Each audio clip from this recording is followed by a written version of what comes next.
The name of the book is Curious George, First Day of School.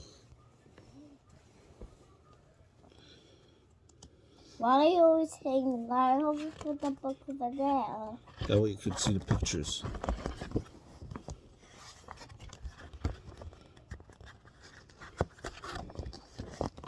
This is George.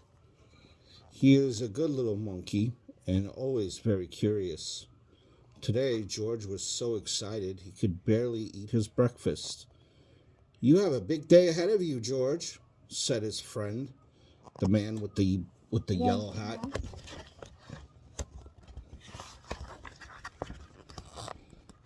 It was a big day for George. It was the first day of school, and he had been invited to be a special helper.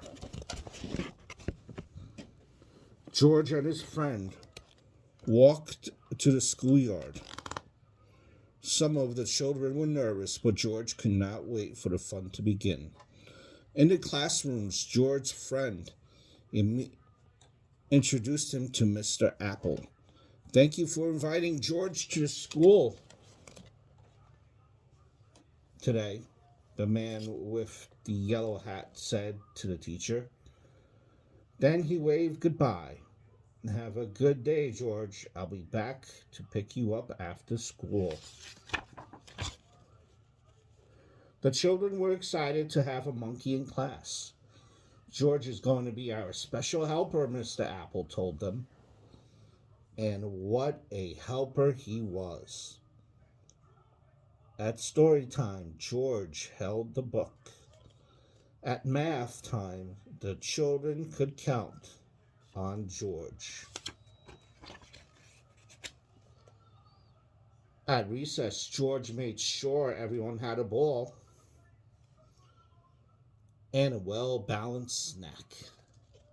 After lunch, Mr. Apple got out paints and brushes. George saw red, yellow, and blue paint.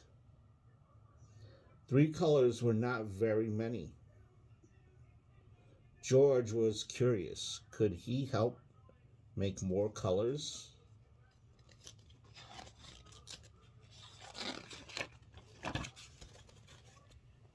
First, George mixed red and blue to make purple.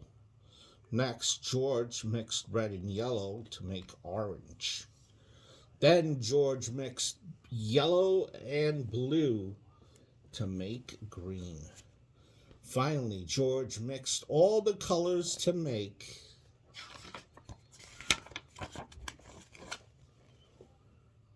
a big mess. The children thought the mess was funny, but Mr. Apple did not. "Oh dear," he said. "We're going to need something to clean this up. Everyone, please sit quietly while I look."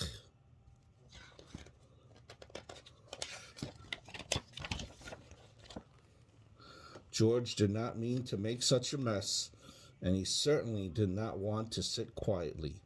He wanted to help. It was his job, after all. George had an idea.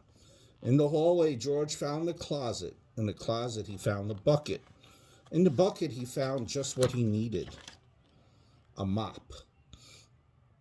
George was on his way back to the classroom when he heard someone yell, "Stop, stop! What are you doing with my mop?" The janitor ran after George.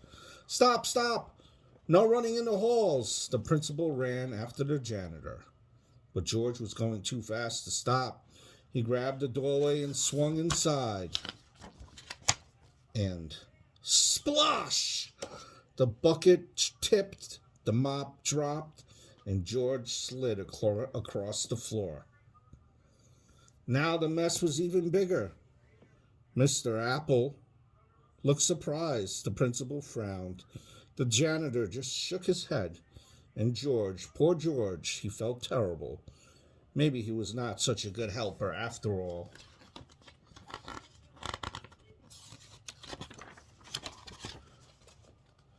The The children felt terrible. They did not like to see George looking so sad. They thought he was a great helper. Now they wanted to help him. So the children all lent a hand, and some lent their feet. And before anyone knew it, the mess was gone. That little monkey sure is helpful, the janitor said. It looks like Mr. Apple has a whole class of helpers, the principal added. At the end of the day, when George's friend arrived to pick him up, Mr. Apple said, Thank you for all of your help, George. We hope you'll come help us again. The children cheered.